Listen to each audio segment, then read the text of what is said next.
Bienvenue sur Europe 1 et bonjour Yannick Jadot. Bonjour Sonia Mabrouk. Anne Hidalgo souhaite donc l'organisation d'une primaire de la gauche, vous appelant, vous et d'autres, à y participer. Vous n'avez pas encore réagi, vos arguments sont attendus. Que répondez-vous ce matin à cette proposition ? J'ai écouté comme tout le monde Anne Hidalgo. Elle prend acte de l'impasse de sa candidature.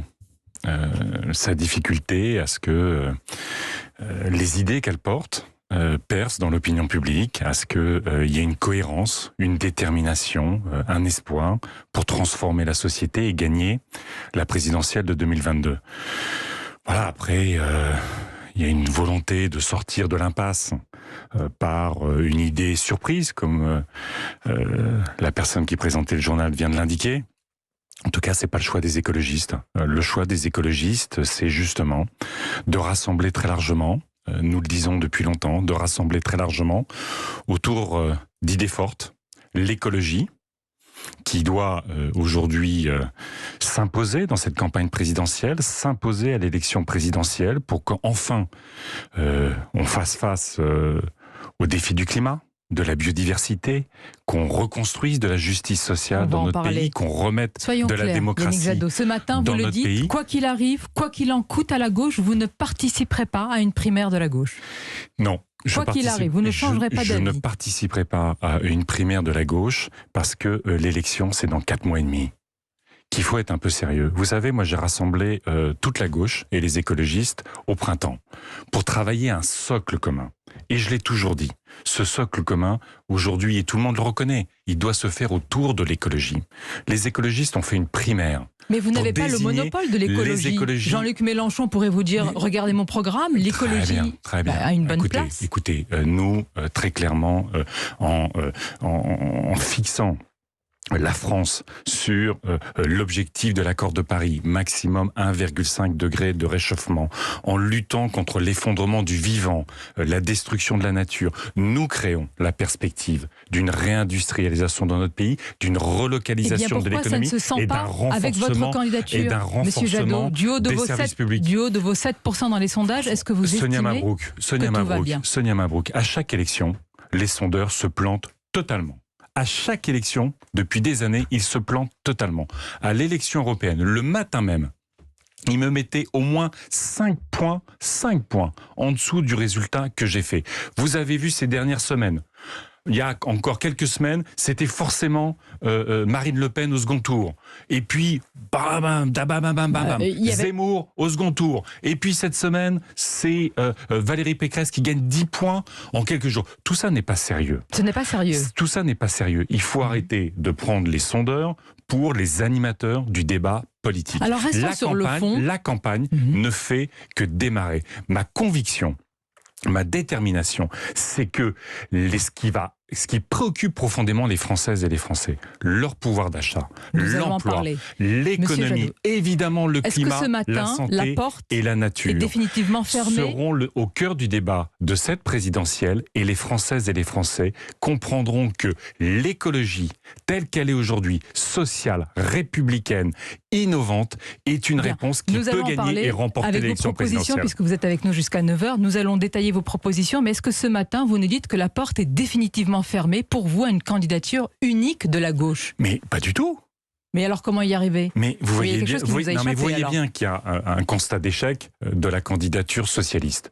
Je pense que le Parti socialiste, qui est un grand parti dans l'histoire de notre pays, de conquête sociale, de conquête démocratique, aujourd'hui a prouvé, y compris avec le quinquennat Hollande, beaucoup de limites sur le social, sur l'écologie, sur la démocratie. C'est la candidature Anne Hidalgo. Moi, je m'adresse aux électeurs et aux électrices socialistes. Je m'adresse à l'ensemble des progressistes et des humanistes. Qu'on ferme les yeux quelques secondes, qu'on oublie les partis politiques, et je comprends la loyauté aux partis politiques, je suis loyal à mon parti politique. Et qu'on se dise aujourd'hui, quel est le programme, quelle est la dynamique qui peut gagner cette élection présidentielle? Quel est le logiciel qui aujourd'hui reprend... Non, attendez, je finis. Monsieur Jadot, vous n'êtes pas le candidat naturel de la gauche aujourd'hui. Qui reprend les principes et les valeurs. Liberté, égalité, fraternité, l'émancipation, la justice sociale, en ajoutant les enjeux essentiels de l'écologie. C'est le programme que je porte. Donc moi, j'appelle ces électrices et ces électeurs à nous rejoindre, à créer la dynamique pour gagner l'élection présidentielle, parce qu'il n'y a pas de résignation à avoir. Attendez, il n'y a pas d'échec à anticiper. C'est la victoire. C'est la victoire qu'on doit construire. Jadot, vous vous interrogez sur la cohérence d'Anne Hidalgo, qui n'a cessé de répéter depuis des semaines, et encore d'ailleurs hier matin, qu'elle n'était pas favorable à une primaire populaire, avant de se dédire donc hier aux 20h de TF1. Qu'est-ce qui s'est passé? Vous parlez, je suppose, à un moment. Un constat d'échec. Je pense qu'elle prend entre acte. le matin et le soir. Écoutez, je pense qu'à un moment donné, elle a pris acte que sa candidature ne portait pas l'espoir. Pourtant, elle sa candidature ne pouvait pas rassembler. Elle ne va pas se retirer si la primaire n'a pas lieu. À un moment donné, vous ne pouvez pas faire campagne en prétendant vouloir rassembler et être le plus petit dénominateur commun. Là, moi, j'appelle les socialistes à ne pas avoir une candidature quoi qu'il en coûte de notre perspective de victoire, quoi qu'il en coûte du rassemblement, quoi qu'il en coûte de l'urgence climatique, de l'urgence sociale, de l'urgence démocratique dans laquelle est notre pays.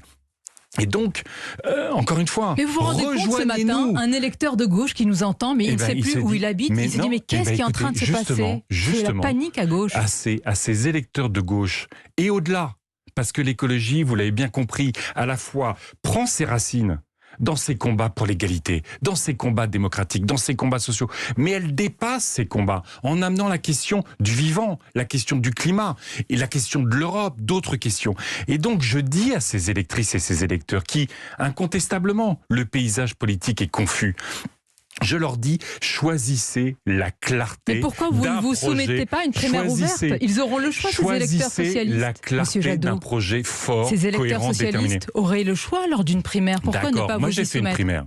J'ai déjà fait une primaire. Vous savez, il y a 5 ans, quand les écologistes ont pris la responsabilité de retirer leur candidature à l'élection présidentielle. Ils n'ont pas essayé de trouver un tour de magie ou un tour de passe-passe en disant « Ah ben les socialistes sortent de leur primaire, peut-être qu'on peut envisager le retrait de notre candidature, mais refaisons une primaire et comme ça on se parle entre nous et on ne parle pas aux Français. » Eh bien, le panache que nous avons eu il y a 5 ans, c'est de retirer notre candidature, de discuter du projet et de partir ensemble à la conquête. Eh bien, j'appelle les socialistes aujourd'hui, conscients de leur faiblesse, conscients de leur histoire. Et moi, encore une fois, je veux dire la force des combats qu'ils portent. Je veux leur dire que le rassemblement, la dynamique, la perspective historique Jadot, le 29 pour la France au XXIe siècle, c'est l'écologie. Le 29 mars, c'est le même Yannick Jadot qui est